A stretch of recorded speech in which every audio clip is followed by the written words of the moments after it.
صحابہ کرام کی ایک فوج جنگ کر رہی تھی شام میں، وہاں سے کچھ لوگ گرفتار ہوئے، صحابہ جیل میں ڈال دیے گئے۔ لہذا قیصر نے کہا کہ ان مسلمانوں سے مجھے بات کرنی ہے، ان میں سے کوئی سمجھدار قسم کا آدمی لے کر آؤ، میں اس سے بات کرنا چاہتا ہوں۔ لہذا وہ جیل میں سے جب صحابہ کرام میں انہوں نے دیکھا کوئی سمجھدار سا آدمی، تو حضرت عبید اللہ ابن حذافہ رضی اللہ عنہ کو لے کر آ گئے بادشاہ کے سامنے۔ لہذا جب یہ آئے، اس نے ان سے بات چیت کی، تو بات چیت کر کے وہ ان کی سمجھداری اور عقل مندی اور علم سے بڑا مرعوب ہوا۔ تو اس نے کہا تنصر وأطلقك من الأسر، اس نے کہا کہ تم میرا مذہب اختیار کر لو، میں تمہیں آزاد کر دوں گا۔ تو انہوں نے کہا نہیں، ایسا تو نہیں ہو سکتا۔ اب اس نے آفر دیا، ایک آفر تھا کہ بھئی جیل سے نکل جائے گا، اس میں اس کو بڑھا دیا اس نے کہا تنصر وأطلقك من الأسر وأعطيك نصف ملكي۔ آفر بھی اتنا بڑا دیا کہ آپ سوچ نہیں سکتے، ہم سوال کوئی ہوتا تو فوراً مان لیتا۔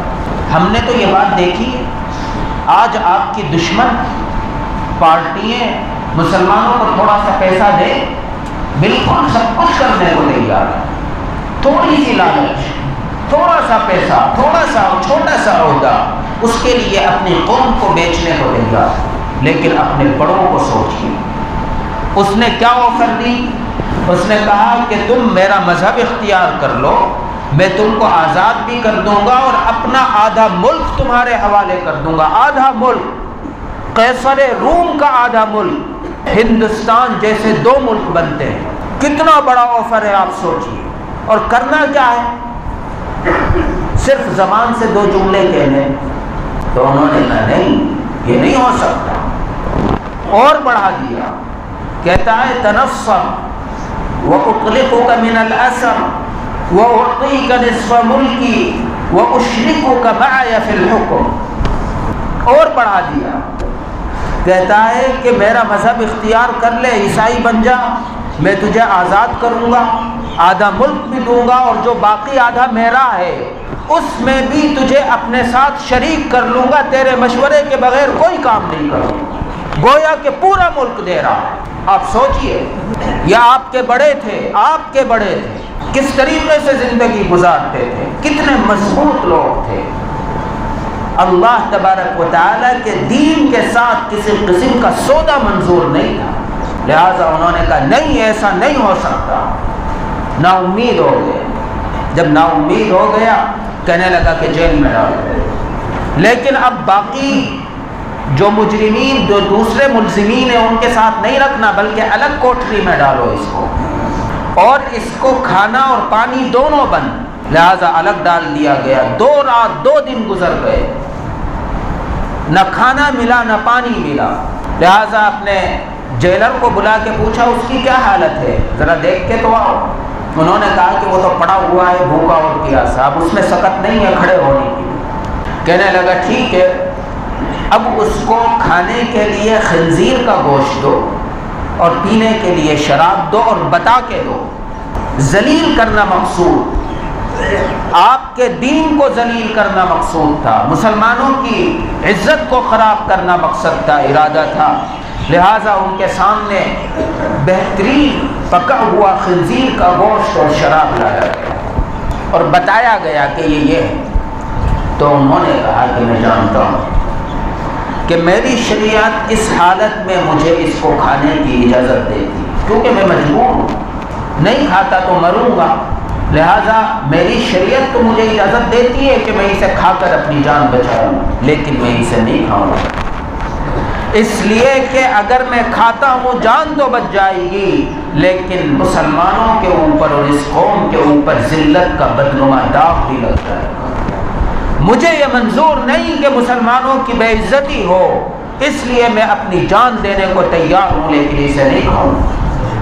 یہ آپ کے بڑے تھے، غور کریے آپ کہاں ہیں اور وہ کہاں ہیں۔ اسی لیے اقبال نے کہا ہے، باپ کا علم گر بیٹے کو نہ ازبر ہو تو کیوں کر پسر، وارث میراث پدر ہو کہ اگر باپ کا علم بیٹا نہ جانتا ہو تو پھر یہ بیٹا باپ کی میراث کا وارث کیسے ہو سکتا؟ لہٰذا تم اپنے بڑوں کا ہنر نہیں جانتے تو تم ان عزتوں تک کیسے پہنچ سکتے؟ نہ تو اس ہنر کو جاننے کی خواہش ہے، نہ بڑوں کے طریقے کو اپنانے کا ارادہ ہے، کیسے وہ عزتیں حاصل ہوں گی؟ لہٰذا ہوا کیا، بادشاہ نے جب دیکھا کہ یہاں بھی بس نہیں چلا تو اس نے کہا ٹھیک ہے اب اس کو کھانا دے، حلال کھانا دے، پانی دے۔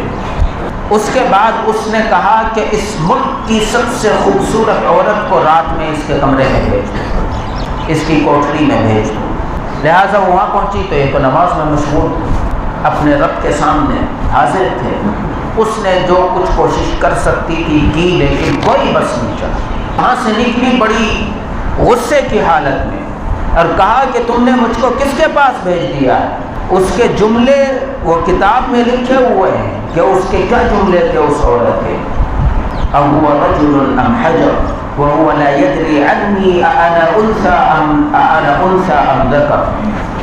یہ اس کے الفاظ تھے اس عورت کے۔ اس نے کہا تم نے مجھ کو کس آدمی کے پاس بھیج دیا؟ کیا یہ آدمی انسان ہے یا پتھر ہے؟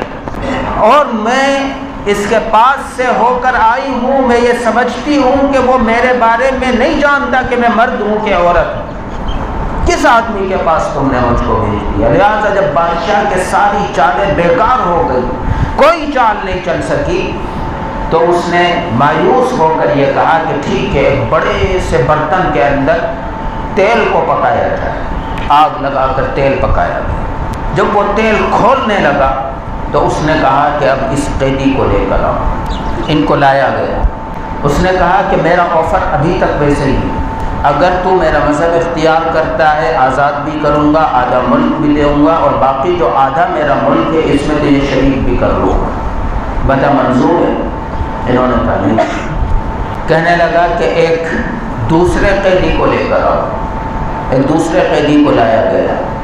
ان کی نگاہوں کے سامنے اس پکتے ہوئے تیل میں اس دوسرے قیدی کو ڈلوایا گیا۔ تو روایات میں آتا ہے کہ 1.5 سے 2 منٹ میں اس کی ہڈیاں اس تیل کے اوپر آ گئی، سب جل کے ختم ہو گئی 1.5 سے 2 منٹ میں۔ کہنے لگا کہ ہاں دیکھا تو نے، یہی حال ہوگا، بتا اب بھی تیرے لیے آفر کھلا ہوا۔ کہنے لگے نہیں ہو سکتا۔ اس نے کہا ٹھیک ہے لے چلو اس کو اس پکتے ہوئے تیل کی طرف۔ لہٰذا جب ان کو لے کر چلے اور آگ کی گرمی انہیں محسوس ہوئی تو آنکھ سے 2 قطرے ٹپکے۔ بادشاہ نے سمجھا کام ہو گیا۔ اس نے کہا رک جاؤ۔ کہنے لگا ہاں آفر کھلا ہوا ہے بتا۔ انہوں نے کہا نہیں منظور نہیں۔ کہنے لگا پھر تو رویا کیوں؟ پھر تیری آنکھ سے یہ قطرہ کیوں ٹپکا؟ کہنے لگے جواب دیا انہوں نے کہا کہ میں اس لیے رویا کہ میں یہ چاہتا تھا کہ میرے جسم پر جتنے بال ہیں اتنی زندگی مجھے عطا کی جاتی اور میری ہر زندگی اس زندگی کی طرح اللہ کے دین کے اوپر قربان ہو جاتی۔ میری یہ خواہش تھی، اس لیے میں رویا اور میں اپنے رب سے دعا کر رہا تھا کہ یا اللہ مجھے اتنی زندگیاں دے جو اس ایک زندگی کی طرح تیرے دین کے اوپر قربان ہو۔ لہٰذا جب اس کا کوئی بس نہ چل سکا تو اس نے کہا کہ ٹھیک ہے آ کر میری پیشانی کو بوسہ لے، میں تجھے آزاد کر دوں۔ دین تو اس سے خراب نہیں ہوتا نا؟ کہہ رہے نہیں، یہ کام بھی اسی شرط پر ہوگا، ایک شرط پر کر سکتا ہوں یہ کام بھی، پیشانی کو چوم بھی نہیں سکتا، اس لیے کہ مسلمانوں کی عزت کا مسئلہ، میری جان کی کوئی حیثیت نہیں اس اسلام اور مسلمانوں کی عزت کے سامنے، لہٰذا مسلمانوں کی عزت کا مسئلہ ہے، میں تیری پیشانی بھی نہیں چوم سکتا۔ ہاں ایک شرط ہے، اس شرط کے ساتھ چوم سکتا ہوں۔ اس نے کہا کیا؟ کہ سارے مسلمانوں کو آزاد کرے تو چومتا ہوں ورنہ نہیں چومتا۔ لہٰذا اس نے کہا ٹھیک ہے میں سب کو آزاد کرنے کو تیار ہوں۔